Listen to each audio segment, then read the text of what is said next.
La autoinmunidad se refiere a un proceso inmune que debe desarrollarse en las etapas embrionarias de la vida fetal. Pero cuando no ocurre esto, se desencadena enfermedades, como su nombre lo dice, autoinmune, o sea que autodestrucción de nuestras células, pueden ser tejidos, pueden ser órganos, o pueden las enfermedades atacar todos nuestros sistemas, ¿no? Entonces, cuando se ha perdido mecanismos de tolerancia inmunológica, entonces ocurre lo que se llama autoinmunidad. Entonces, la tolerancia se desarrolla en etapas embrionarias cuando los linfocitos que son expuestos a toda clase de antígenos. Entonces, de ahí empieza la exposición a diferentes tipos de antígenos y algunos linfocitos autorreactivos quedan en estado dijéramos, de stand-by, de no ataque, pero cuando ven la oportunidad, estos se reactivan y atacan nuestro sistema inmune, ¿no? Entonces, a ver, pasa a la siguiente. Entonces, se pueden desarrollar múltiples respuestas autoinmunes a los antígenos hísticos, o sea, los de tejidos, que pueden contribuir a la producción de enfermedades, como su nombre lo dice, autoinmune. Los autoanticuerpos se dirigen contra eritrocitos y lo que se conoce como enfermedad de la anemia hemolítica, ¿no? Autoinmune. Contra neutrófilos, o sea, los ANCA. Contra las plaquetas, lo que se conoce como púrpura trombocitopénica inmune. Y los linfocitos se originan depresión de los mismos, ¿no? Y producción de enfermedades llamadas autoinmunes. No se vayan de la clase. La siguiente. Entonces, aunque la inmunidad tiene indudablemente un valor positivo para la supervivencia del individuo y de la especie, no existe una correspondencia unívoca entre inmunidad y defensa, ¿no? Entonces, nuestra capacidad de respuesta inmune nos dura todo lo que es nuestra vida, ¿no? Y entonces se pensaba antes que el timo desaparecía, pero nos acompaña incluso más de lo que nosotros normalmente vivimos, más de 100 años. Pero no nos garantiza de que nuestro sistema inmune no va a ser perfecto durante todo el transcurso de nuestra vida, ¿no? Puede ser influenciado por factores genéticos, por factores ambientales. No se vayan porque se va a tomar lista. Y a la siguiente. Entonces, hay mecanismos defensivos de la defensa natural o constitutivos que son anteriores o independientes de lo que llamamos inmunidad adquirida o adaptativa, ¿no? Entonces, también hay respuestas inmunes que no protegen, sino que actúan patogénicamente y causan enfermedades alérgicas. Por decir, nosotros somos expuestos a alérgenos y luego esta exposición a este alérgeno hace que nuestra respuesta inmune destruya o en una forma exagerada ataque a nuestras propias células, generando una respuesta inflamatoria crónica, ¿no? Hay un grupo muy heterogéneo de condiciones clínicas en las cuales el sistema inmune ataca los constituyentes propios del individuo, ¿no? Y por eso se denomina enfermedades autoinmunes, ¿no? La siguiente.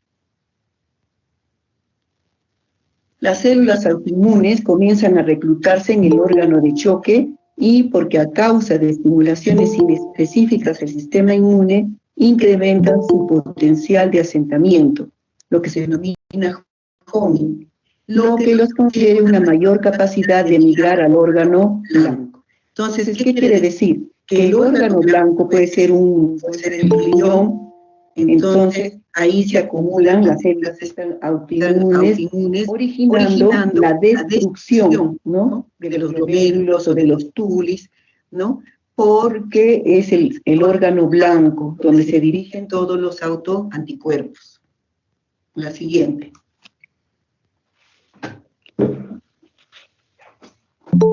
La adquisición de nuevas capacidades patogénicas efectoras puede depender de reajuste en las proporciones de las células TH1 y TH2.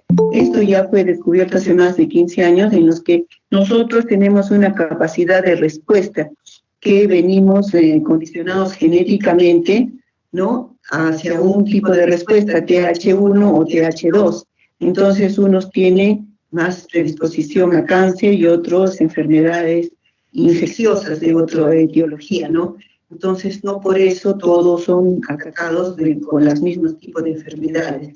Depende qué predomine, qué tipo de interleuquinas o citocinas predominen en nuestro sistema inmune. Entonces predomina, por decir, la respuesta TH1 o la TH2.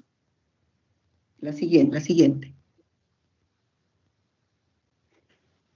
Entonces existen dos tipos de respuesta, ¿no? La TH1 que conduce a la destrucción del órgano, mientras que la TH2 autorreactivas son menos dañinas y aún protectoras en algún tipo de enfermedad autoinmune. Entonces, cuando uno tiene una predisposición de un tipo de respuesta TH1, la enfermedad autoinmune es mucho más agresiva que cuando es respuesta TH2.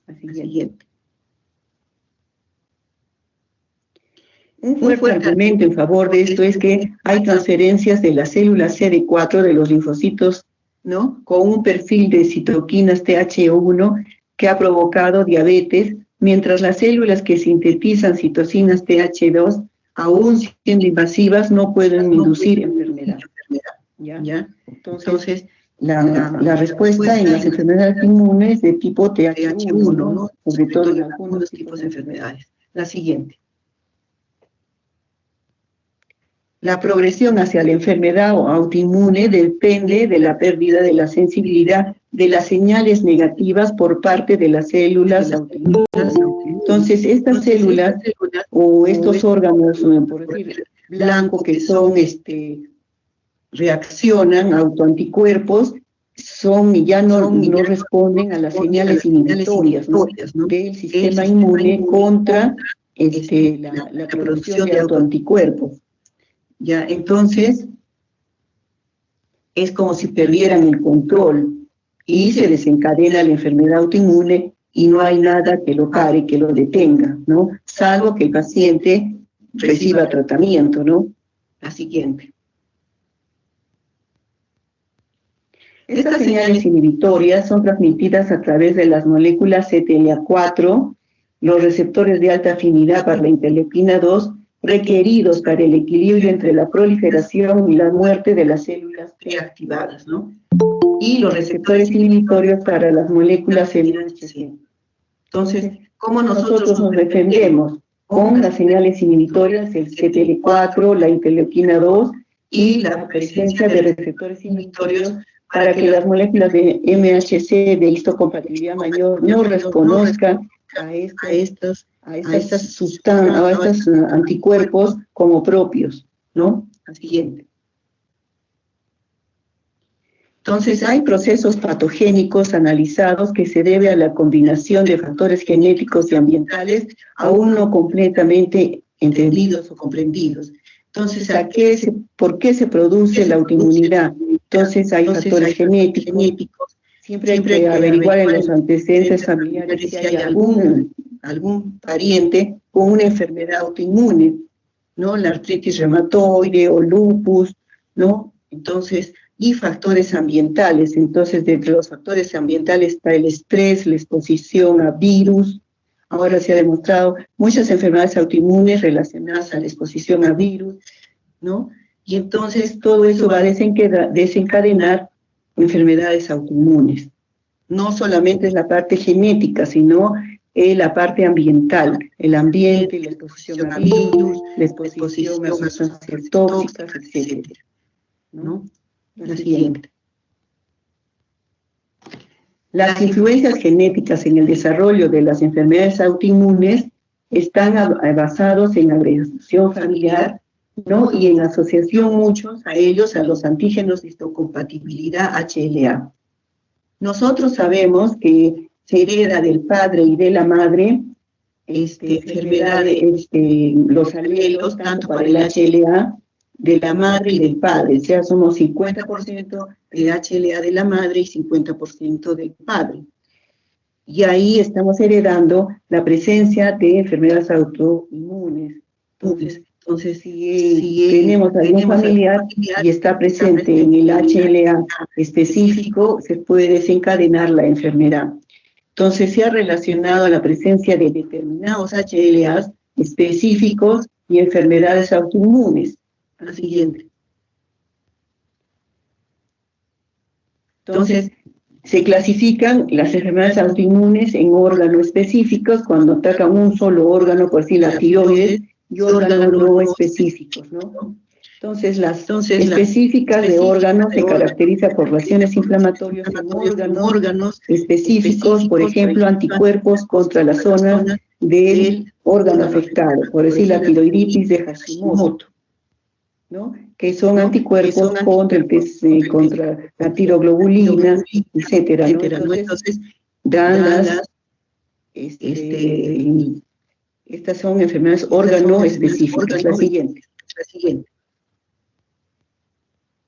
Y las enfermedades no específicas de órganos se caracteriza por cambios patológicos en varios órganos y tejidos, como el lupus, ¿no? Depósito de inmunocomplejos no específicos. Entonces, estos inmunocomplejos se le pueden depositar en el riñón, en el corazón, en diferentes órganos del tejido conectivo y originan el lupus, de tal manera que el lupus puede ser una enfermedad sistémica, generalizada. Y anticuerpos mitocondriales, ¿no? En el caso de una cirrosis biliar primaria. ¿Ya? Siguiente. Aquí tenemos, estos son los vínculos epidemiológicos entre los alelos de HLA y enfermedad. Por ejemplo, artritis reumatoide, si tenemos el HLA DR4, hay mayor predisposición a tener artritis. Diabetes mellitus insulino dependiente, si presenta el DR3, el DQ3.2, esclerosis múltiple, CR2, el pénfigo vulgar, CDR4, DR6, el lupus, R2, DR3, la enfermedad de Graves, Graves, DR3, espondiloartropatías, la B27. La siguiente. Entonces, actualmente se sabe que las enfermedades autoinmunes dependen de múltiples genes, ¿no? Tanto dentro como fuera del complejo mayor histocompatibilidad, la mayoría de las cuales es aún desconocido, ¿no? Entonces, tenemos de las enfermedades autoinmunes unos ya estudiados a profundidad y otros todavía se desconocen. La siguiente.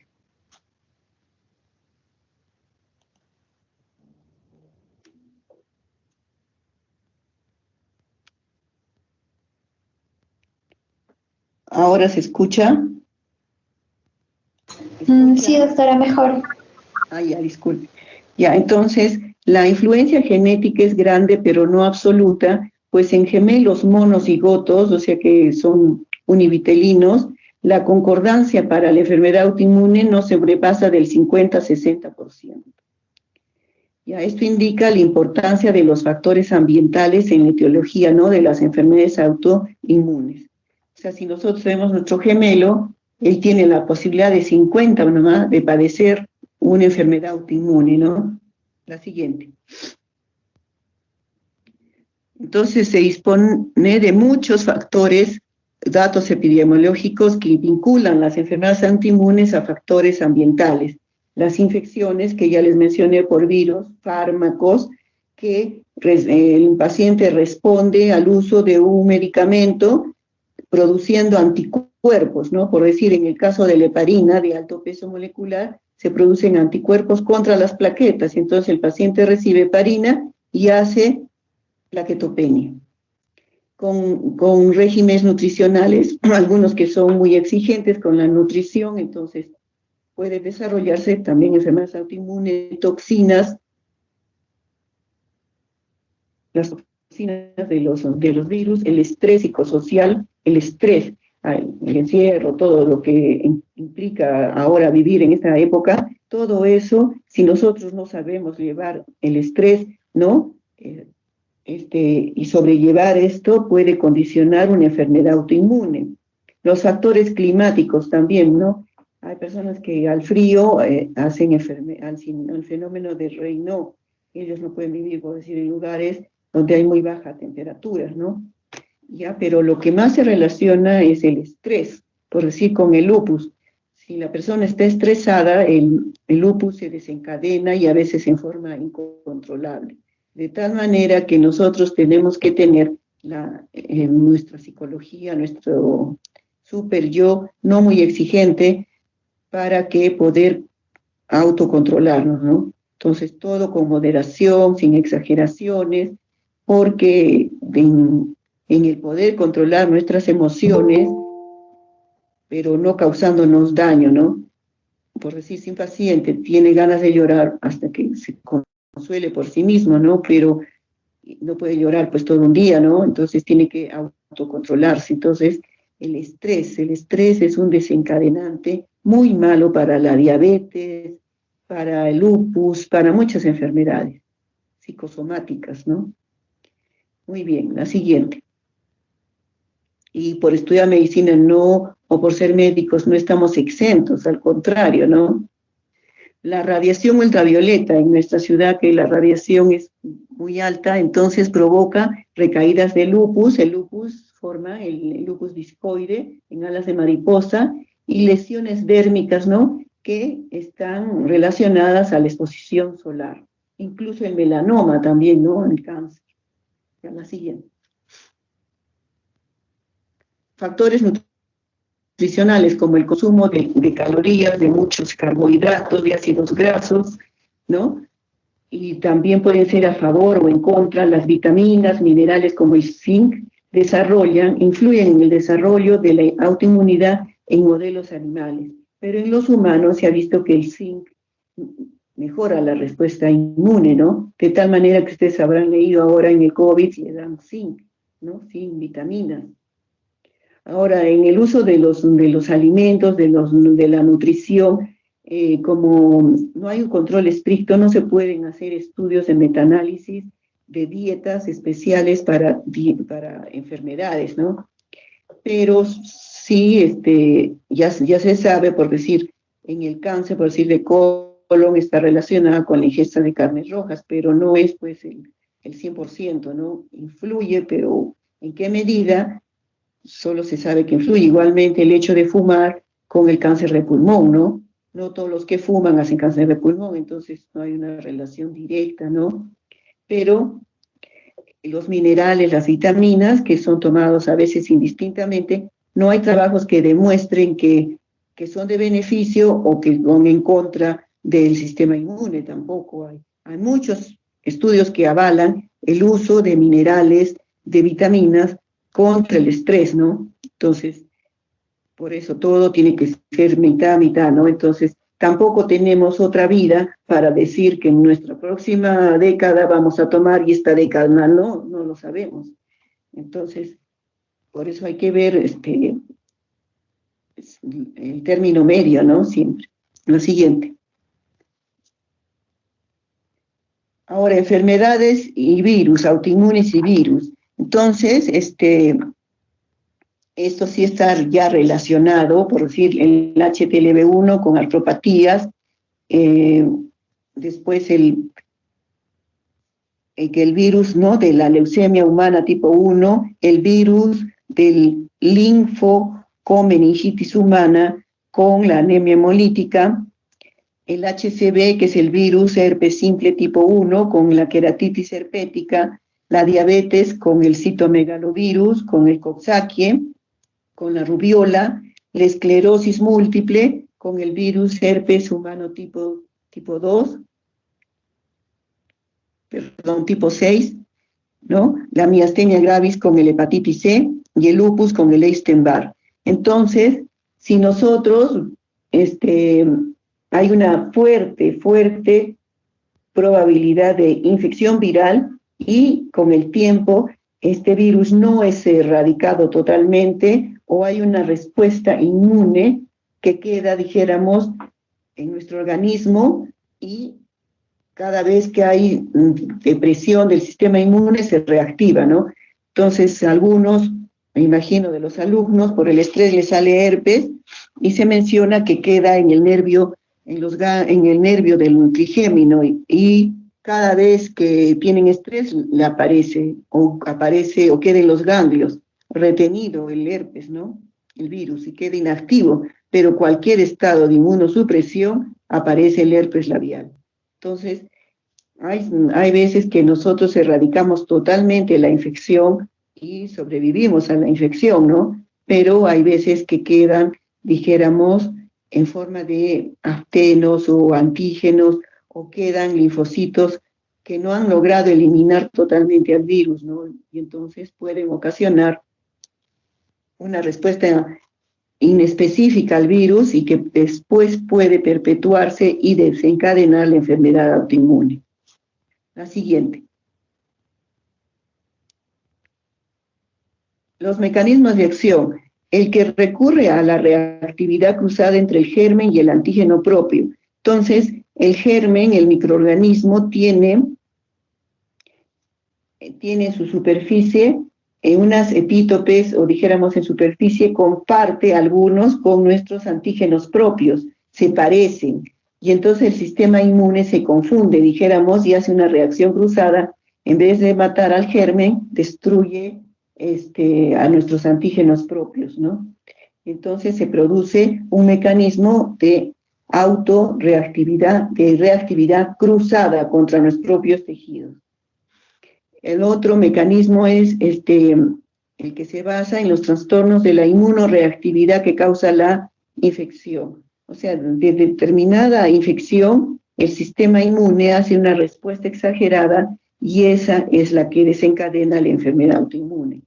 Por decir, en esta infección nueva que es el COVID, no se sabe, ¿no?, que con el tiempo cómo lesiona los nervios, ¿no?, que dan el gusto, el sabor, el olfato, y entonces daña si el daño es perpetuo, temporal o es permanente. Entonces, ¿y cuáles son los mecanismos, no? Pues una reacción inflamatoria de los nervios y entonces se desencadena esto que es inmune, ¿no? Todo es desencadenado de tipo por una inmunoreactividad. La siguiente. Entonces, el mecanismo, la similitud molecular propone que los patógenos expresan una extensión de una proteína similar en secuencia o estructura a un componente particular de nuestros tejidos y se origina, ¿no?, las enfermedades autoinmunes, ¿no? Este epítope del patógeno puede ser presentado por moléculas de histocompatibilidad y activar a las células T autorreactivas. Entonces el MHC tiene el MHC específico para esa enfermedad, el epítope de ese patógeno ingresó, por decir, el citomegalovirus, y entonces ingresa, lo reconoce el MHC y genera esas células autorreactivas que estaban semidormidas y desencadena la enfermedad autoinmune, ¿no? La siguiente. La activación entonces se efectúa probablemente porque el receptor antigénico de las células T tiene una mayor afinidad para la proteína del patógeno que para el componente propio, o porque esa célula T se sensibiliza más fácilmente en el contexto inflamatorio de una infección, ¿no? Eso está claro, ¿no? Que los linfocitos T que tienen mucha afinidad por la proteína del patógeno, más que por el componente propio, generan una reacción inmune. Entonces, esto siempre relacionado a la infección. O sea, si no hubiese habido la infección, no hubiese desencadenado la enfermedad autoinmune, eso es cierto. Pero estas infecciones, por decir por virus, a veces no, la infección por citomegalovirus puede pasar como una gripe, ¿no? Y el paciente ni cuenta se da. Y entonces queda en el organismo y generando después al tiempo enfermedades autoinmunes.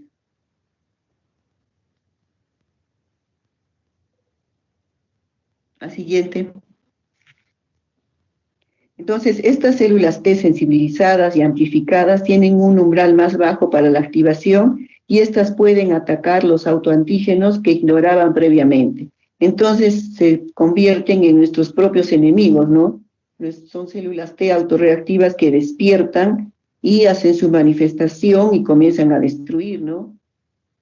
A destruir como cuando salen en las manifestaciones y destruyen la ciudad con piedras, con todo, igualito, son células T autorreactivas que destruyen nuestras propias células, ¿no? La siguiente. Teniendo en cuenta estas enfermedades autoinmunes tienen una etiología multifactorial y una patogenia muy compleja, entonces es una tarea todavía difícil para identificar los microorganismos responsables. Pero a pesar de eso ya están tipificadas ciertas enfermedades autoinmunes y la presencia de las enfermedades, de los virus y la enfermedad específica que produce. La siguiente. Por homología, cuando las manifestaciones autoinmunes constituyen solo una complicación poco frecuente de la infección por patógenos comunes, y parece más verosímil que las células autoinmunes dormidas, inofensivas, sean activadas de una forma inespecífica por patógenos con determinadas características inmunopatológicas. Es lo que les he venido repitiendo, ¿no? La siguiente. Entonces, factores genéticos y ambientales influyen en el desarrollo, ya saben, de enfermedades autoinmunes. Estos factores se adicionan a manera de golpes hasta producir el daño, como puede ocurrir hipotéticamente cuando se combina la presencia de una molécula particular como el HLA27, B27, la infección de un germen de las mucosas como la clamidia y un suero azaroso como la respuesta exacerbada de citocinas en el sinovio para desencadenar la artritis, ¿no? Entonces la HLA-B27 dijéramos, relacionada con espondilitis anquilosante, pero el intermedio ahí tiene que haber un intermedio, la infección, la clamidia. ¿Quién se metió ahí es la clamidia? No abandonen, señores alumnos, ¿ah? Si no, no les dejamos los slides. Ya, la siguiente.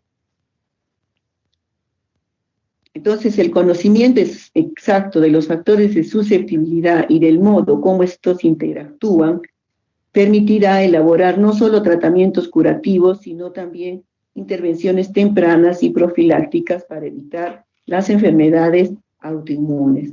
Entonces, se podrá prevenir con el tiempo, ¿no? Y lo único que hacemos es un tratamiento curativo, ¿no? Curativo. Entonces, hay factores de susceptibilidad. Si en mi familia hay pacientes, por decir, que han sufrido de enfermedades autoinmunes, ¿qué probabilidad yo tengo de padecer esto, no? ¿Y qué tengo que evitar? Lo único que podría evitar, las infecciones no se pueden evitar, sino el estrés. El estrés lo puede evitar, hay formas de combatir el estrés. Entonces, y también las vitaminas, la dieta, ¿no? Y hacer un trabajo que no sea demasiado estresante. Porque si yo voy a ser la gerente de una compañía, entonces me ataca la enfermedad autoinmune y acaba conmigo, ¿no? Entonces, ustedes tienen que ir conociendo cómo es su organismo, las enfermedades que uno potencialmente puede sufrir por los antecedentes. Entonces, si yo veo a mis abuelitos que son diabéticos, mis padres, uno de ellos es, y entonces yo también, ¿qué tengo que evitar? El sobrepeso, ¿no? Muy bien, la siguiente clase. Muy bien, entonces, ¿tienen alguna pregunta? Los que han quedado, ¿tienen alguna pregunta de esto, enfermedades autoinmunes? Son las bases de hoy,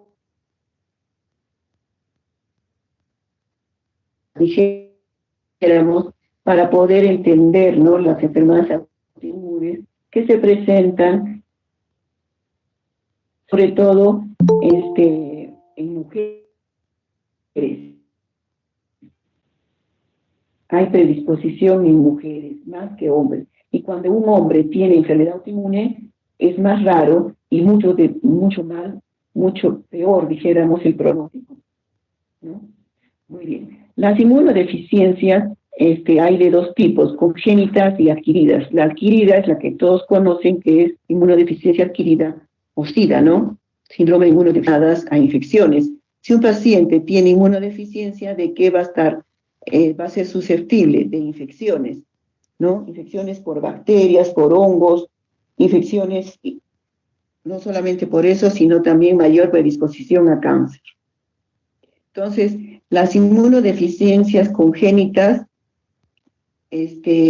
también son un tema, dijéramos, en nuestro país, un tema no olvidado, ¿no? Si solamente los pediatras son los que ven esto, pero cuando ya pasan la edad de la adolescencia, a veces los pocos que llegan, entonces estos pacientes tienen que ser cuidados, no se sabe bien si por hematología, por inmunología, ¿no? Porque en el país hay pocos inmunólogos y entonces ya es terreno de nadie, dijéramos.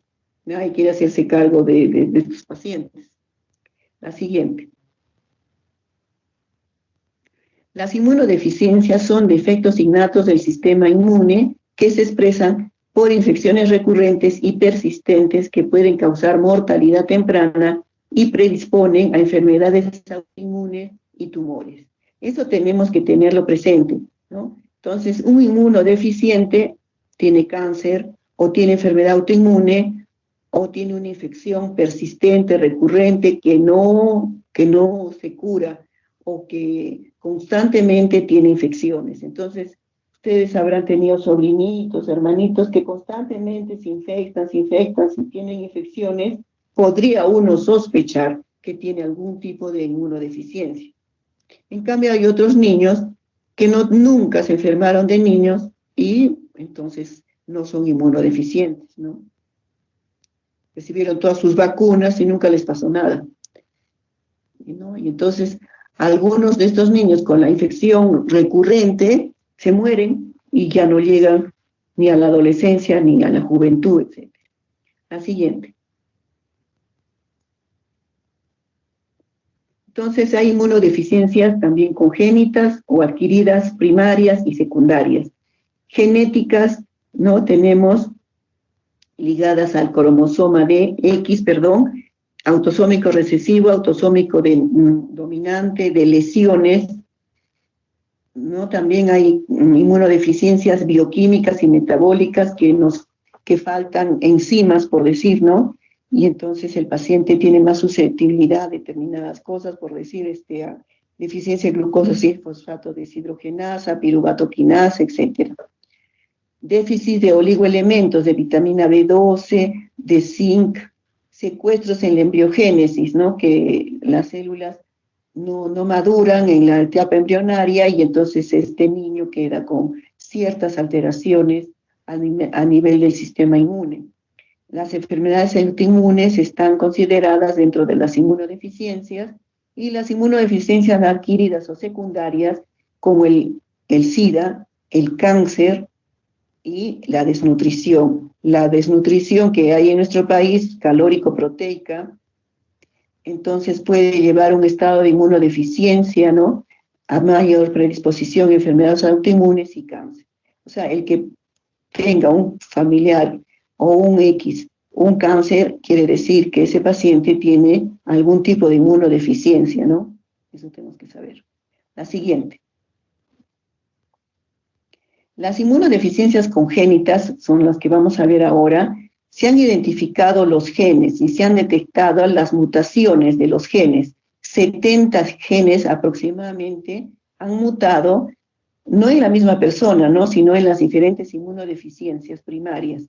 Son enfermedades poco frecuentes y su incidencia se estima 1 en 1000 nacimientos, 1 en 1000. El Perú, como es un país que tiene alta natalidad y alto porcentaje de mujeres embarazadas, entonces debe haber, ¿no? Debe haber, sino que el diagnóstico, como les digo, a veces es subclínico. Y el único tratamiento curativo para eso es el trasplante TPH, trasplante de progenitores hematopoyéticos, indicado en los casos mucho más graves. La siguiente. Las inmunodeficiencias congénitas o primarias se clasifican si es de linfocitos T, si es de linfocitos B, si es de los dos, y también hay deficiencias del complemento. Entonces son inmunodeficiencias de los linfocitos T, combinadas de linfocitos T y B, inmunodeficiencias que afectan predominantemente a los linfocitos B y otras inmunodeficiencias, y las deficiencias del complemento. Entonces, las más graves son las de los T, ¿no? Y las inmunodeficiencias de los linfocitos B son las que no producen anticuerpos. Ese paciente no va a producir anticuerpos. ¿Qué hacen los linfocitos B? Se transforman en células plasmáticas y de tal manera que producen anticuerpos, ¿ya? Y los linfocitos T son los linfocitos helper o los citotóxicos, ¿ya? Como vamos a ver. Otras inmunodeficiencias, hay la inmunodeficiencia combinada severas y otras más que hay. Y las deficiencias del complemento, por decir la deficiencia del C1Q inhibidor que da el edema angioneurótico crónico, que también es mortal, ¿no? La siguiente. Aquí vemos los defectos. Si un paciente tiene defectos en los linfocitos T, no estamos diciendo específicamente en qué parte del linfocito T, sino en general. Este paciente va a tener mayor predisposición a infecciones virales de tipo respiratorio severo, infecciones por herpes, por varicela, infecciones por neumocitis girovesi, candidiasis y micobacterias. Entonces, por eso este COVID también, ¿no? Afecta a unos más que a otros, ¿no? Porque hay déficits o defectos en algunos linfocitos T, en algunos los matan, ¿no?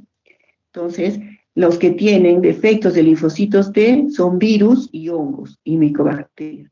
Y de los linfocitos B son los que sufren de sepsis, meningitis, otitis media recurrente, infecciones porcino-pulmonares recurrentes, Streptococcus pneumoniae, Haemophilus influenza, Pseudomonas aeruginosa, Giardia lamblia. Entonces, creo que ya todos hemos visto, los dos grupos que han notado, que un paciente que tenía leucemia y tenía Giardia lamblia. Entonces, podríamos pensar que tiene un defecto de los linfocitos B. El que el paciente haya tenido infección por Streptococcus pneumoniae, entonces tiene defectos de linfocitos B. Desórdenes del fagocito. Entonces, esos pacientes tienen mayor propensión o susceptibilidad a sufrir de abscesos cutáneos, ¿no? Ya sea por bacilos gram negativos, Staphylococcus aureus o bucolderia, ¿no? Y desórdenes del complemento, tenemos la Neisseria meningitidis, el Streptococcus pneumoniae, Haemophilus influenza. Entonces, si nosotros desconocemos que el paciente tiene un desorden del complemento, pero tiene una infección por Haemophilus influenza, podemos entonces ir hacia atrás, ¿no? Este paciente posiblemente tiene un desorden del complemento, ¿sí? O tiene un defecto de los linfocitos B. Entonces, en ese sentido tenemos que aprender, ¿no? Y a la siguiente. Los signos de alerta de las inmunodeficiencias primarias en América Latina, esto es argentino, entonces siguen esto es del 99, pero sigue en la actualidad, ¿no? Si tenemos un niño que tiene 2 o más neumonías en un año, 4 más otitis en un año, estomatitis recurrentes o candidiasis por más de 2 meses, abscesos recurrentes, un episodio de una infección severa, meningitis, celulitis, sepsis, infecciones intestinales recurrentes, alergia respiratoria, enfermedad autoinmune del colágeno, fenotipo clínico, o sea, la cara especial, como vamos a ver en algunas enfermedades, inmunodeficiencias congénitas, tienen un fenotipo especial, su cara es especial, y la historia familiar de inmunodeficiencia. Entonces, dijéramos, si encontramos un niño con 2 o más neumonías en un año, no es normal, ¿no? 4 más otitis. Entonces, ojo, ¿no? Que en un año le dé otitis y otitis y otitis, debemos, como pediatras, si fuéramos pediatras, sospechar. ¿Entendido? Entonces, esto tenemos que aprenderlo y aplicarlo, ¿no? Sobre todo en los niños o en pacientes que tienen alguna de estas infecciones, ¿no? La siguiente. Ahora, miren, si el paciente tiene otitis media, volvemos a recordar, otitis, mastoiditis, podemos pensar deficiencia de linfocitos B, sinusitis, linfocitos B, neumonía, linfocitos B, meningitis B, sepsis B, complemento también, y infecciones en la piel, deficiencia de células B, de neutrófilos y de fagocitos. Y si estos además tienen, un paciente tiene gingivitis, estomatitis, abscesos en los órganos, linfadenitis, tiene alguna alteración de los neutrófilos o en defectos en la fagocitosis. Como ustedes ven, todas las infecciones tienen su defecto específico del sistema inmune. O sea, cuando nos da una infección, nuestro sistema inmune no está funcionando bien, ¿no? La siguiente.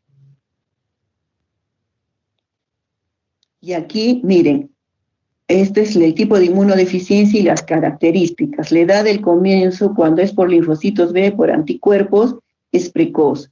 Cuando es de T y B, es muy precoz. Cuando es de fagocitos, también es precoz. Y cuando es de complemento, la edad de presentación es variable. Cuando tienen defectos de anticuerpos, este paciente va a sufrir de bacterias o enterovirus. Cuando es de combinada de linfocitos T y B, virus, hongos, bacterias. Y de fagocitos, bacterias y hongos. De bacterias encapsuladas por defecto del complemento. Localización y tipo de infección. Cuando tienen defectos del anticuerpo, tienen alteraciones a nivel respiratorio y digestivo. Combinada, o sea, de T y B, neumonía intersticial y diarreas. Por fagocitos, abscesos, neumonías. Y por complemento, meningitis o enfermedades autoinmunes. La siguiente. Y acá tenemos las inmunodeficiencias de los linfocitos T y combinadas T y B, y la abreviatura PNP no es Policía Nacional del Perú, sino es purín nucleósido fosforilasa. Ahí me he equivocado al escribir. Nucleósido. Entonces tenemos las inmunodeficiencias de T y B. Acá que no tienen ni T ni B, tenemos que el paciente va a tener defecto en la producción de inmunoglobulinas, no va a tener células B y no va a tener células T, se hereda por un ARN autosómico recesivo. Cuando tienen solo defectos de las B, perdón, de las T, los linfocitos B sí tienen, entonces tienen deficiencia de una molécula de JAK3 y de las cadenas gamma y C. Acá tenemos efecto de inmunoglobulinas, la célula B va a estar normal, las células T van a estar disminuidas, está ligado al cromosoma X y al autosómico recesivo. Acá tenemos también las inmunodeficiencias, el paciente tiene T pero no tiene B, entonces acá el paciente puede ser que no tenga la inmunoglobulina E, puede estar aumentada o puede estar normal, y acá los linfocitos B pueden estar disminuidos o normales, los linfocitos T pueden estar normal o disminuido, y se heredan por autosómico recesivo. La hiper-IgM, tienen aumento de la hiper-IgM, ¿no? Las células B pueden estar normales o disminuidas, las células T están normales, está ligado al cromosoma X. ¿Eso qué quiere decir? Que los hombres son los que van a padecer esta enfermedad. Y la deficiencia de purín nucleósido fosforilasa, entonces acá tenemos los linfocitos B son normales, pero los T van a estar disminuidos. Y acá pueden ser pacientes que tengan alguna deficiencia de las moléculas CAPS2, por ejemplo, en la clase 1 del MHC o clase 2, Entonces acá las células B están normales, pero las CD4 van a estar disminuidas. Y en la TAP2, los CD8 van a estar disminuidos. La de la SAP70 tienen CD8 disminuidos. Está relacionado autosómico recesivo. Recesivo. O sea, miren, no hay ninguno dominante, ¿no? Acuérdense de eso. La siguiente. Entonces, la agamaglobulinemia de Bruton, así se llama de Bruton, es ligada al cromosoma X, o sea, los niños, los varoncitos sufren esta enfermedad y autosómico recesivo. Entonces, yo tengo dos pacientitos, dos hermanitos, uno más severo que otro. Entonces, no producen anticuerpos. Resulta que este niño tenía apendicitis, luego le dio neumonía, después sospecharon de tuberculosis. Y cuando sospecharon de tuberculosis, la mamá lo trajo. Y el pediatra ya le había pedido inmunoglobulinas, las cuales estaban bajas.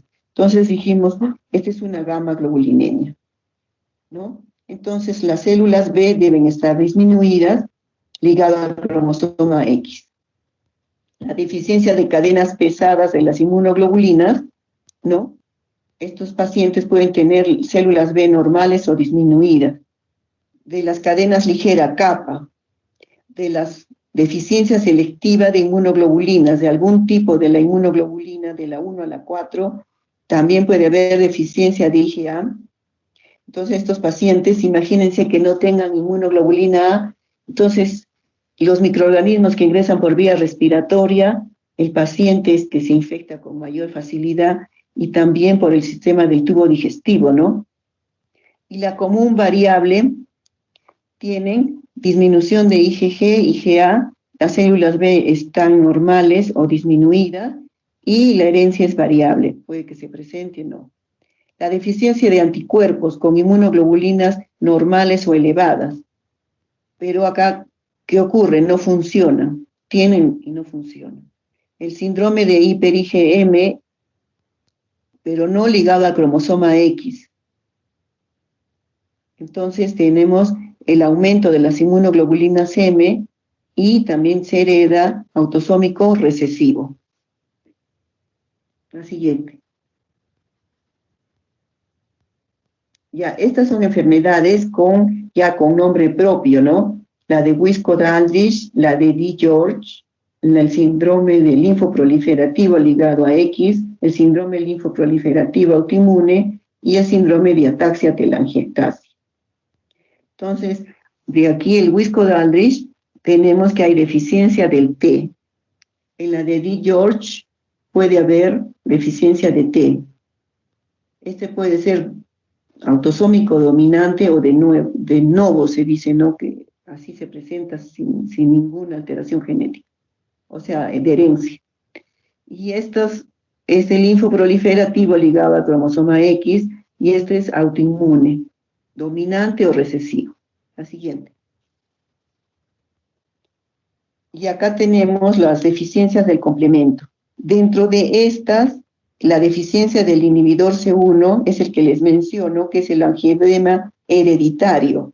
Angioedema hereditario, o sea, cuando uno recibe un medicamento y es alérgico, la glotis se edematiza y no puede respirar, ¿no es cierto? Entonces, acá hay edema angioneurótico, ¿no? Al angioedema y se produce cierre de la glotis, entonces ese paciente va a tener estridor, va a tener dificultad respiratoria, ¿no? Y entonces es muy lamentable ver ese tipo de pacientes porque ni la traqueostomía lo soluciona porque todo está edematizado. Entonces este paciente se caracteriza porque en los labios se le hinchan, la boca está hinchada, todo está edematizado por el angioedema.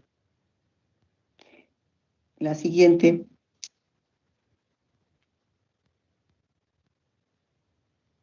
¿Cuáles son las manifestaciones? Ya dijimos al comienzo que estos pacientes van a tener infecciones recurrentes de acuerdo al tipo de deficiencia, si es de T o B, bacteriana, fúngica o viral, si es, ¿no?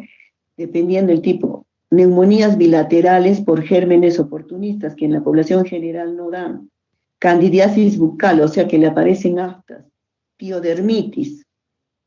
Las inmunodeficiencias combinadas severas se presentan a las 5 semanas de nacido. Hay de inicio tardío, incluso en la edad adulta. Es frecuente la presencia de enfermedades autoinmunes y cáncer, ¿no? Y tumores. Entonces, esto se debe en parte a un mecanismo, puede ser a la incapacidad para erradicar microorganismos con capacidad oncogénica, por ejemplo, el virus de Epstein-Barr. O sea, se queda con una infección latente,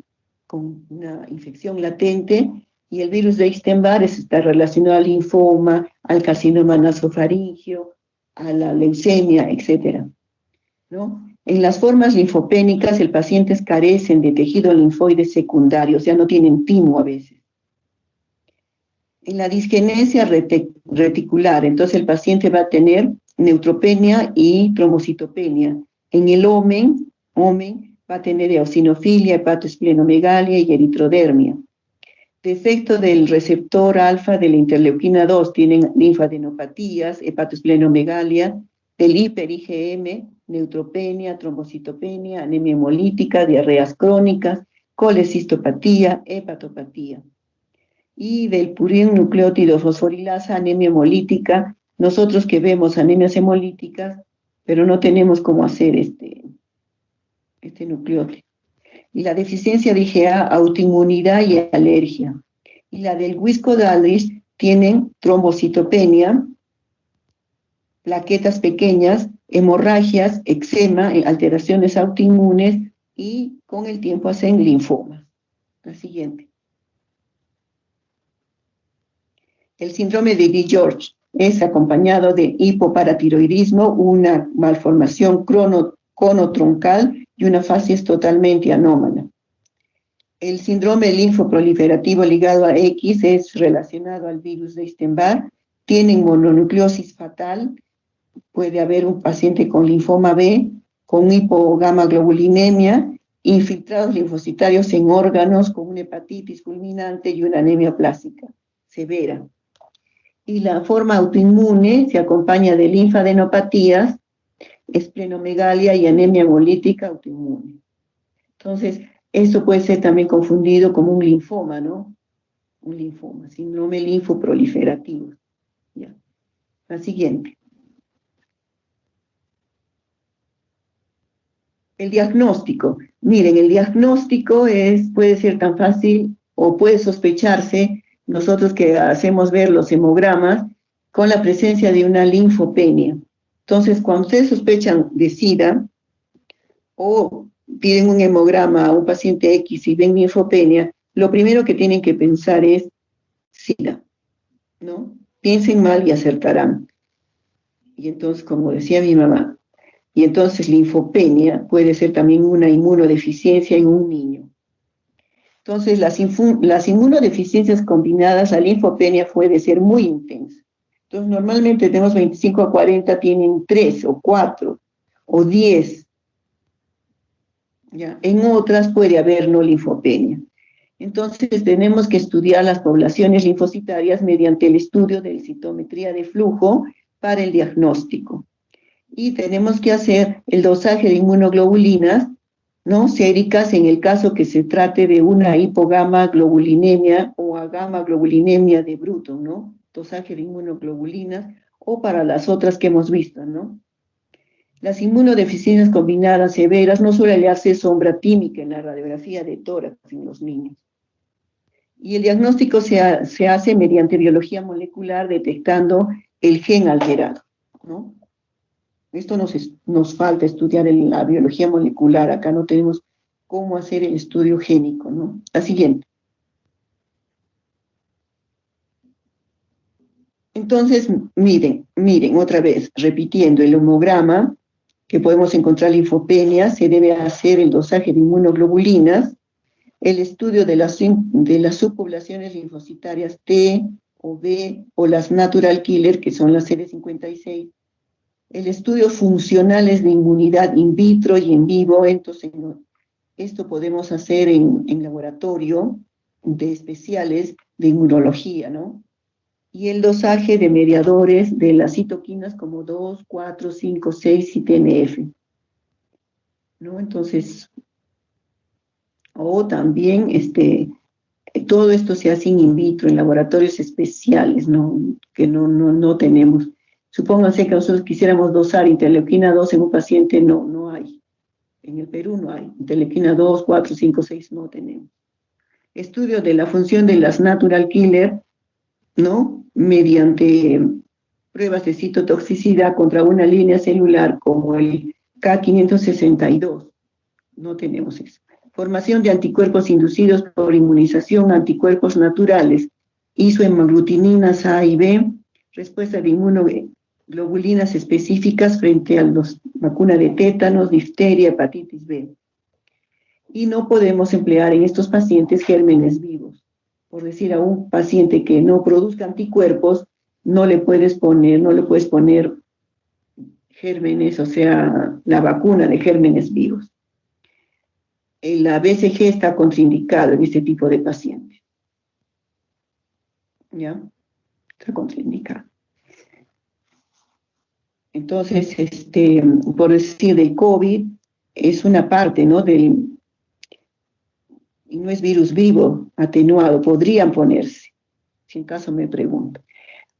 Las pruebas de estudios enzimáticos, adenosín de aminasa, eso sí está relacionado también a ciertas infecciones, y la purín nucleósido fosforilasa también se pueden dosar, ¿no? El estudio de HLA también se puede hacer, aunque es costoso, y en los pacientes que tengan el síndrome linfoproliferativo debemos hacer la biopsia de los ganglios, de la mucosa rectal, intestinal o de la piel, dependiendo de la inmunodeficiencia primaria. Los estudios cromosómicos moleculares son indispensables para el defecto genético, ¿no? Y el estudio prenatal. Entonces, acá no hay estudios, por si en Cayetano Heredia hay estudios prenatales, hay consejería genética, ¿no? Entonces, por decir, con un síndrome de Down, entonces los padres no son, que al momento de nacer se enteran de la sorpresa, ¿no? De eso, ¿no? Entonces, con el estudio líquido amniótico pueden saber. Y de las inmunodeficiencias, en algunos sitios también se puede hacer esos estudios, ¿no? El estudio de diagnóstico prenatal. No es para que no lo tengan al bebé, sino para que sepan de que estos pacientes lo que van a presentar cuando nazcan. La siguiente. La siguiente. El tratamiento, por decir, para las gamma globulinemias o por deficiencia de inmunoglobulinas, se pone la inmunoglobulina humana, que viene de 5 gramos o 10 gramos, y se coloca 1 gramo por kilo de peso. Entonces, supónganse que el paciente pese 50 kilos, viene de 5 gramos, entonces son 10 ampollas, ¿no? Entonces se le pasa 1 hora en la inmunoglobulina por vía endovenosa y en un día le pasas 10, dependiendo. Ahora puedes administrarle de 200 miligramos por kilo cada 21 días, dependiendo, ¿no? Dosis, depende. Si tiene una infección severa, haces 1 gramo, pero si no, esa es como una dosis de mantenimiento. La siguiente. Y el tratamiento sustitutivo, ¿no? Por decir, la de adenosina de aminasa, existe la forma pegilada y puede ser un tratamiento útil y complementario cuando el paciente tiene un déficit genético de esto. La terapia, lo último, la terapia génica, que es lo que se está ensayando para corregir los genes defectuosos de los pacientes. ¿Ya? La siguiente. Entonces, esto va a cambiar la evolución de estas enfermedades, ¿no? Entonces, consiste en transferir genes exógenos de células somáticas, ¿no? De personas normales, por decir, con el fin de corregir el defecto funcional que tiene ese paciente. Este requisito básico, se debe conocer la base molecular y celular del defecto.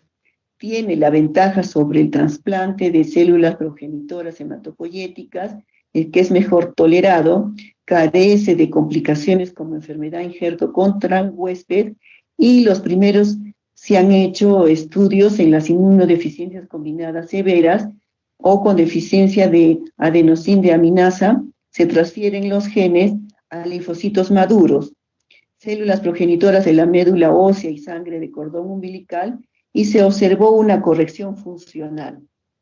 O sea, también pueden inyectarle células madre, células STEM, para que corrija el defecto genético. O puede ser de cordón, por eso hay bancos, pero creo que ya en el Perú ya no hay bancos de cordón umbilical, de donde se sacan las células madre y se inyectan cuando el paciente podría tener alguna inmunodeficiencia y que podría no funcionar en teoría, ¿no? Y la administración de adenosín de aminasa pegilada. Tratamientos génicos como deficiencias de JAK3, de SAP70 y de purín nucleócido están en estudio, ¿no? O sea, genes que normalmente producen esta enzima son inyectados al paciente que lo sufre para que se produzca la, dijéramos, la proteína o la enzima que falta. ¿Entendido? Muy bien. ¿Preguntas? ¿Preguntas, señores alumnos? Y, como les dije, consejería genética, detección de portadores y diagnóstico prenatal. Entonces, en esto nosotros tenemos que hacer, ¿no?, formar médicos que tengan consejo, que conozcan estas enfermedades, sepan cómo hacer el diagnóstico y no llevar el seguimiento de estos pacientes por largo tiempo, ¿no? Y el diagnóstico prenatal. Muy bien, la siguiente. Ahí acabamos esa clase. ¿Preguntas, señores alumnos? Nada, pueden mandar por él. Y esta clase, que es los inmunomoduladores, más referido a anticuerpos monoclonales, ¿no?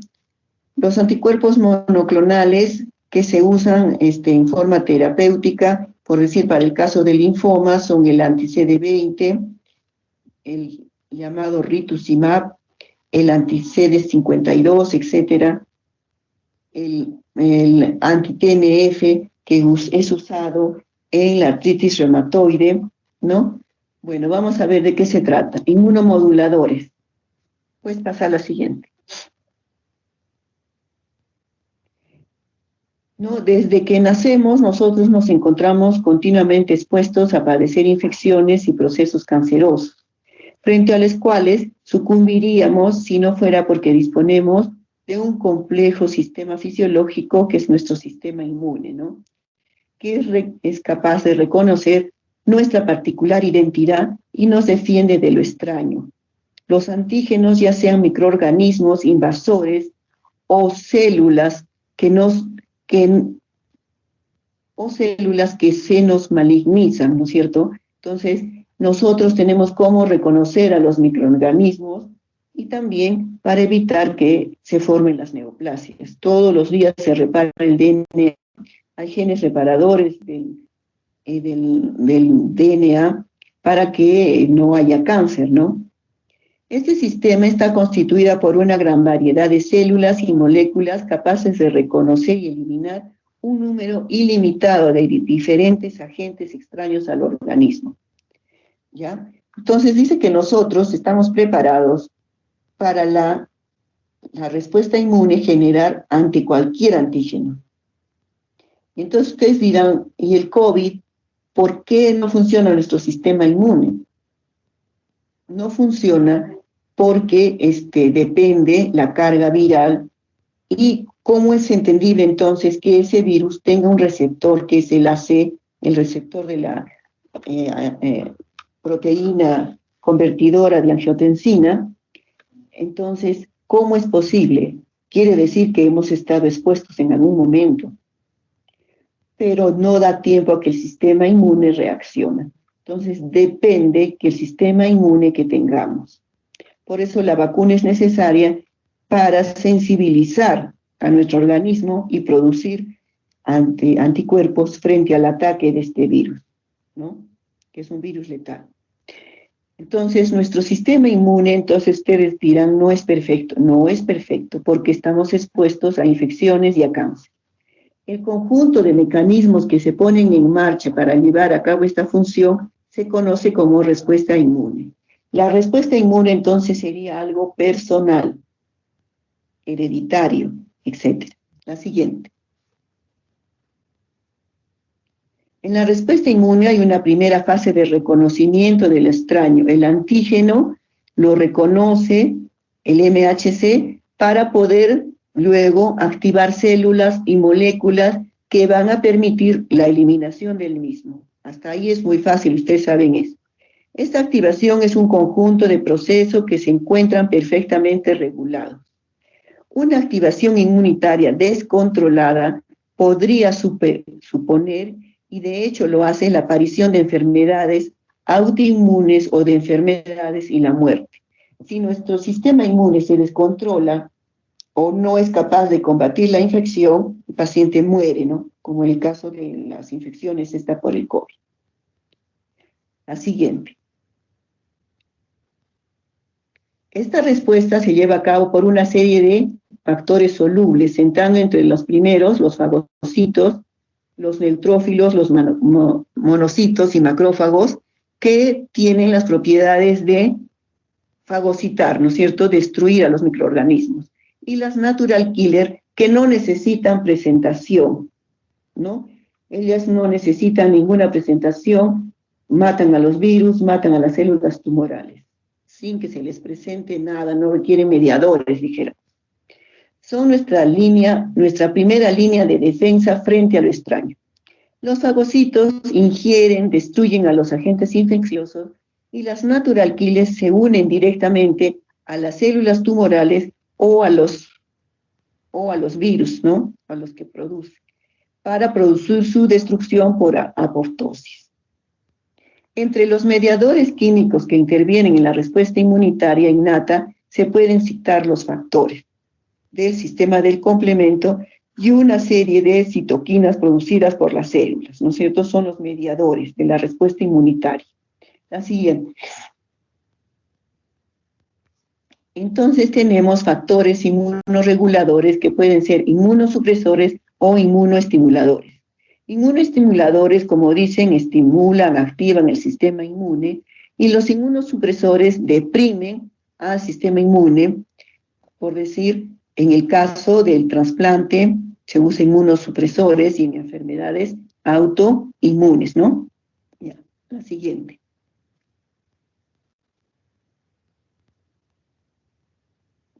El resultado final es la destrucción de lo extraño, genera una respuesta inflamatoria, ¿no es cierto? Cuando se destruye un antígeno, o un virus, o una bacteria, un microorganismo, etcétera, y se produce una respuesta inflamatoria. Esta respuesta inflamatoria son citoquinas inflamatorias. ¿Cuáles son?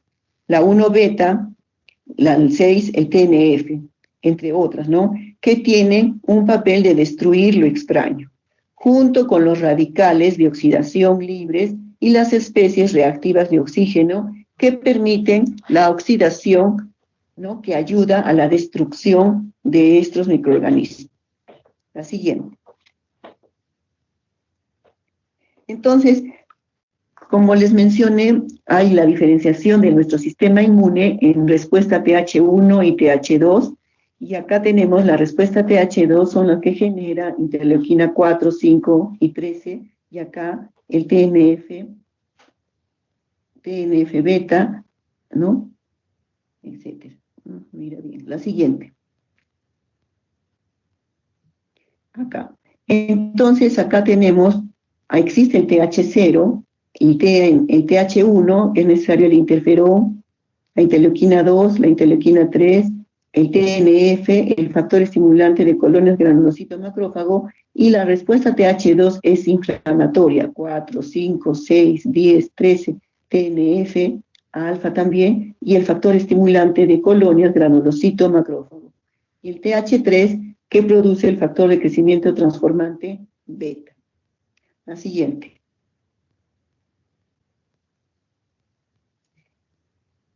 Ya, entonces, como en varios modelos de infección, es importante citar que durante la primoinfección, el redireccionamiento de la respuesta de linfocitos T ayudadores 1 y 2, T helper TH1 o TH2, es importante en la patogénesis de la infección.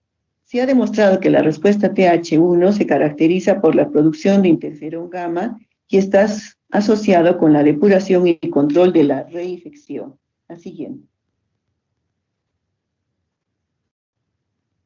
Posterior a la primoinfección existe una perpetuación en la producción de citoquinas proinflamatorias mediada por la interleuquina 1 alfa, la cual convierte en un amplificador de la respuesta de citoquinas con la producción por parte de células que no se encuentran infectadas.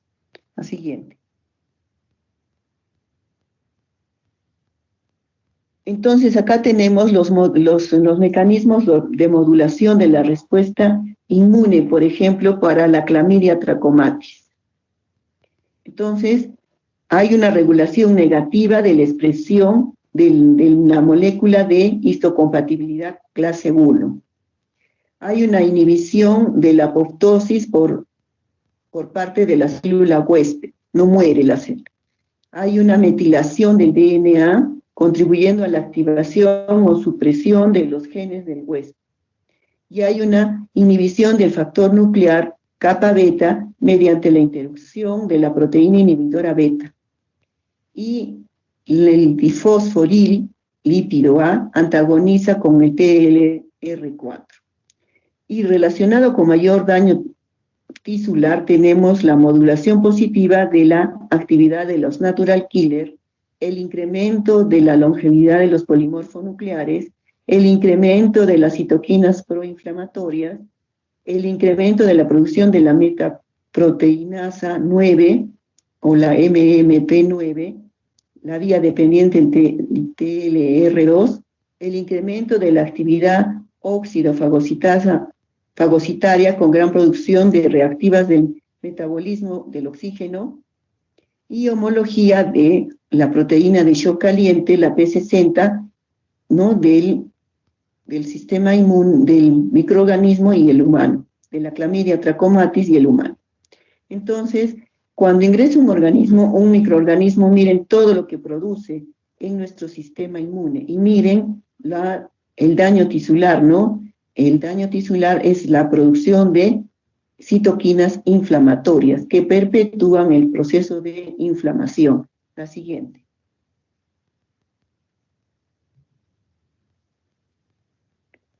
¿A qué se refiere inmunomodulador? Es una sustancia que modifica, que puede aumentar o disminuir las funciones del sistema inmune, ¿no?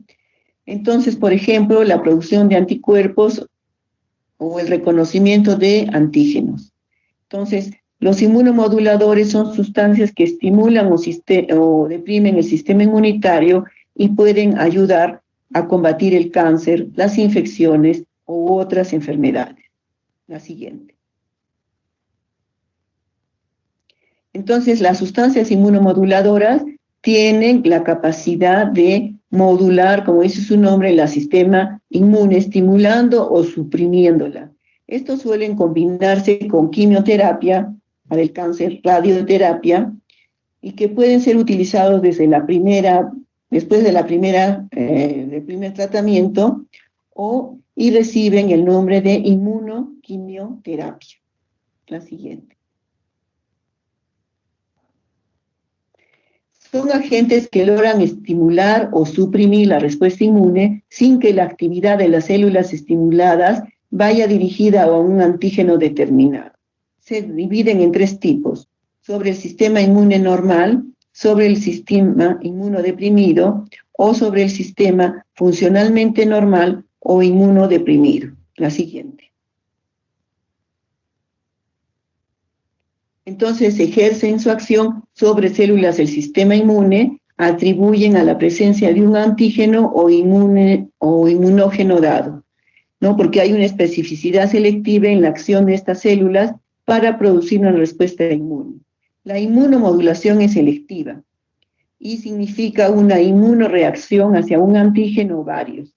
Pueden ser adyuvantes o pueden ser vacunas terapéuticas. La siguiente.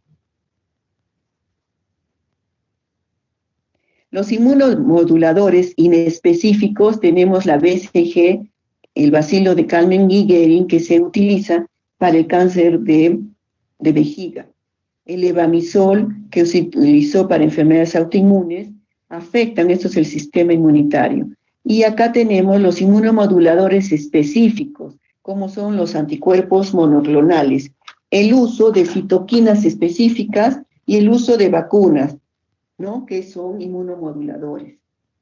Todavía no hay la vacuna contra el SIDA ni contra el cáncer, ¿no? La siguiente.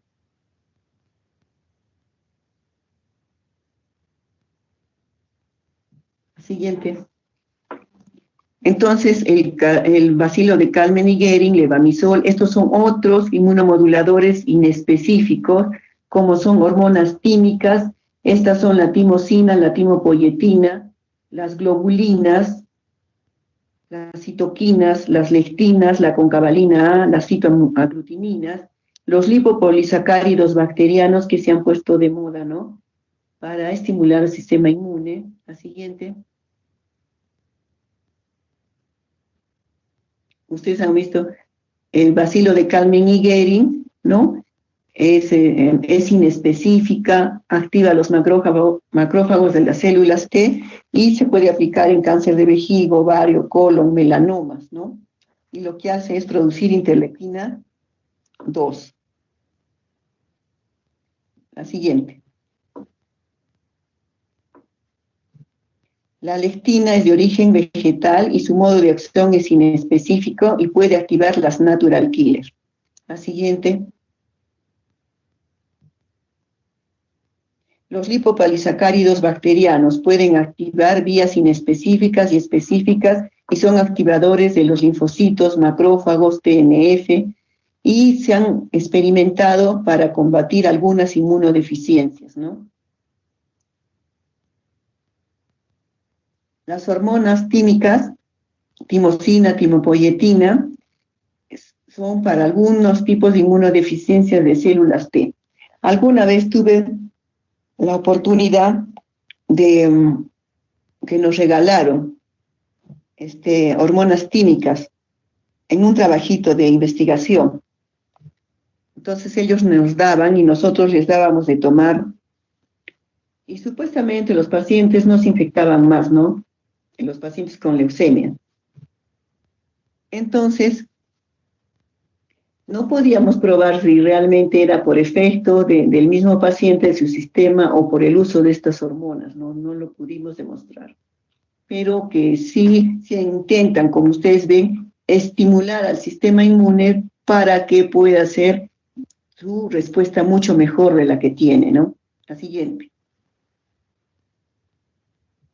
Proteínas del complemento, globulinas, ¿no? Pueden activar vías específicas y inespecíficas y fundamentalmente activan la respuesta inmune. Esto es lo que les digo, las gamma globulinas humanas que se usan para pacientes con gamma globulinemia, ¿no? Como la de Bruton, ¿no? Nosotros yo tengo dos hermanitos y los otros colegas tienen cada uno dos, ¿no? Y los pediatras también tienen estos pacientes con gamma globulinemia. Entonces, felizmente, la gamma globulina hay para el tratamiento de estas enfermedades. La siguiente. Cada frasquito cuesta 800 soles. Imagínense.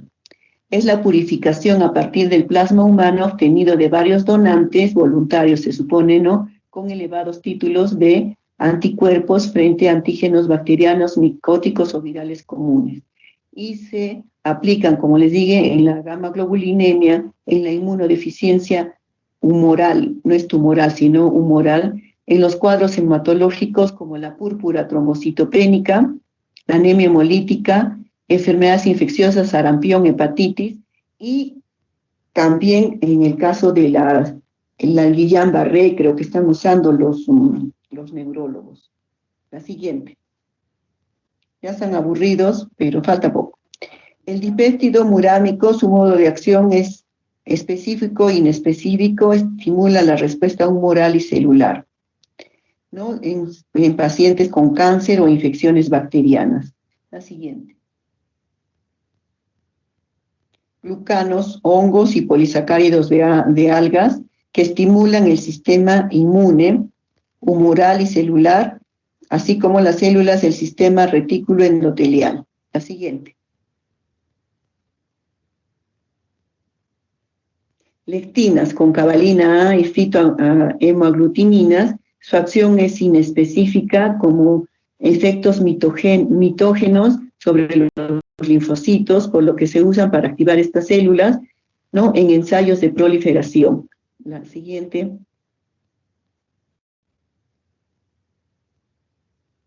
Los inmunomoduladores específicos es lo que se está trabajando más en estos momentos. Tenemos los anticuerpos monoclonales, las citoquinas y las vacunas. La siguiente.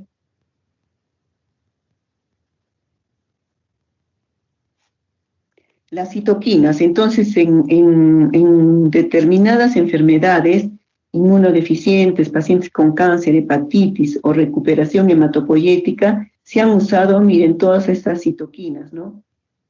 El interferón, interleuquina 2, interleuquina 5, el factor de necrosis tumoral alfa, la interleuquina 18, ¿no? El factor de crecimiento y diferenciación de los granulocitos macrófagos, la interleuquina 12, la 11, la siguiente. Entonces aquí miren, estos son los efectos de las citoquinas en la respuesta inmune, esto es para que ustedes recuerden, pero esos no todas se usan en forma terapéutica, sino la anterior lámina. La siguiente. Esta debía haberlas acá. Y los factores estimulantes de colonias o el filgastrin, ustedes habrán escuchado filgastrin, son los que estimulan a la serie blanca, la serie mieloide para producir mayor cantidad de neutrófilos. Lo que se ha visto es, no aumenta la sobrevida del cáncer, ¿no? Pero sí el estrés del médico, dice, ¿no? Entonces hay pacientes que tienen 100 leucocitos, 100. Entonces, ¿qué tenemos que usar? Filgastrin. Pero solamente se puede usar en pacientes que reciben quimioterapia, ¿no? Que están con cáncer o reciben radioterapia. No puedes usar en pacientes, por decir, con anemia plástica, porque puede ser que responda como que no, porque no tiene el estroma de la médula, entonces no hay un microambiente específico y entonces no va a responder. La interleuquina 2, ¿no? La interleuquina, el interferón que se usan para hepatitis, etcétera, ¿no? Más para hepatitis, los interferones. Y dan fiebre, escalofríos, eritema, etcétera. La siguiente. Las indicaciones. En la interleuquina 2 se usa en el cáncer renal. En los pacientes neutropénicos se usa el factor estimulante granulocitos macrófagos, neoplasias, y neoplasias como leucemias, linfomas. También en algunos tipos de leucemia crónica, en el pasado se usaba el interferón, y también el interferón, ¿no? En cutáneo se usa el interferón. En la hepatitis B y C se usa interferón, en la esclerosis múltiple el interferón beta, en la vasculitis o granulomatosis de Wegener el interferón. La siguiente. Los anticuerpos son aquellos que reaccionan contra antígenos específicos, aumentan la respuesta inmune del paciente contra factores de crecimiento celular. Pueden ser desnudos, sin drogas o material radioactivo unido a ello, o pueden ser conjugados que vienen con quimioterapia o partículas radiactivas o toxinas. La siguiente. Los anticuerpos, como les dije, el anti-CD20 se une a la molécula CD20 de los linfocitos B y conduce a la muerte celular. Entonces, el mecanismo inmune de muerte celular aquí es citotoxicidad dependiente del complemento. Entonces, se une a la fracción FC, ¿no? Del macrófago y es eliminado, ¿no? Es eliminado. La siguiente. ¿Para qué se usa? Se usa en el linfoma, se usa en la púrpura, se usa en la anemia hemolítica. La citotoxicidad celular dependiente de anticuerpos También pueden ser células efectoras como las células asesinas naturales o natural killer o macrófagos, se unen a la porción Fc de la molécula anti-CD20 a través de sus receptores Fc. Las células efectoras luego liberan moléculas efectoras como la perforina, le causan lisis celular.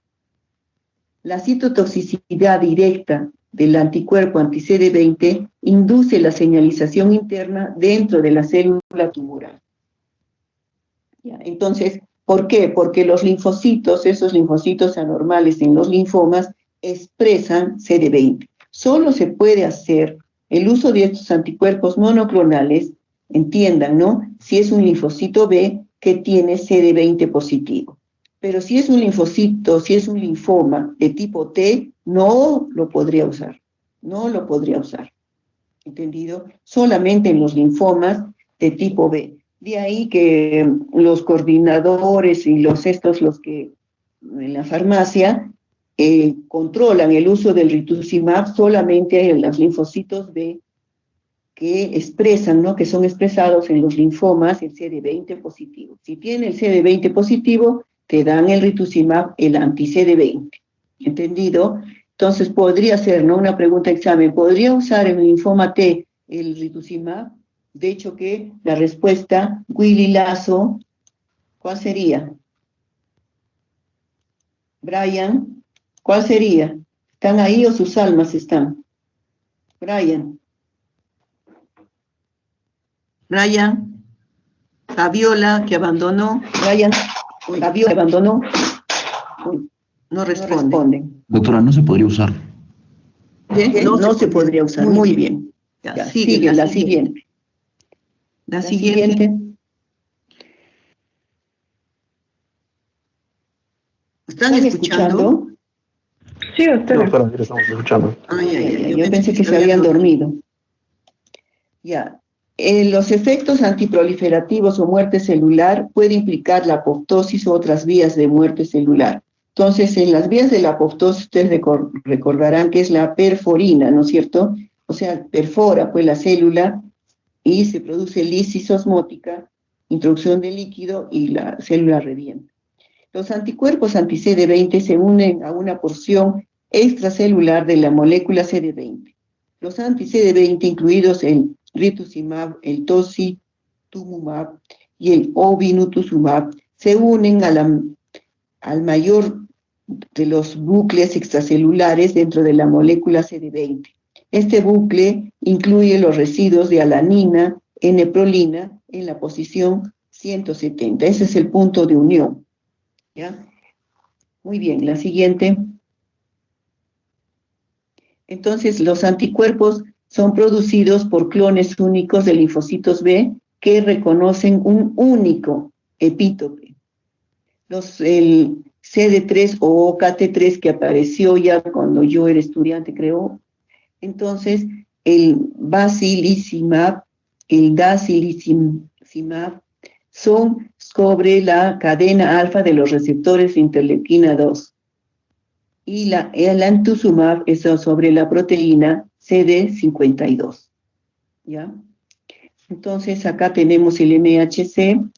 Este es el receptor de célula T, que es el CD3. Este es un linfocito T, el MHC. Entonces, y acá tenemos cómo bloquean acá a estos linfocitos, ¿no?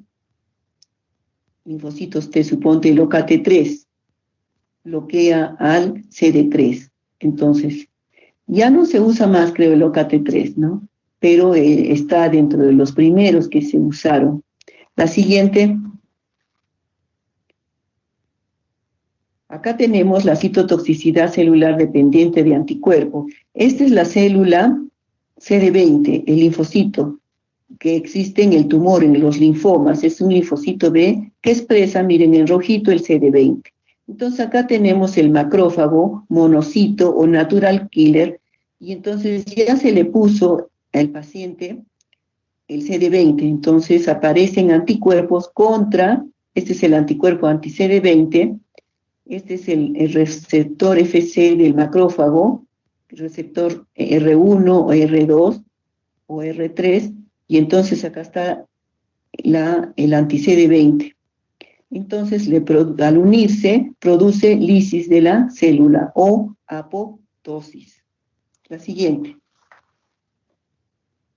Y esto es mediado por el complemento. Entonces, acá se une la inmunoglobulina, el CD20, y a través del complemento se produce el ataque de membrana, o sea, las perforinas, y se produce la lisis de las células. El ataque de membrana del complemento es la fase final de la activación del complemento y produce huecos en la célula y se produce la perforación de la célula y la muerte, ¿no? La siguiente.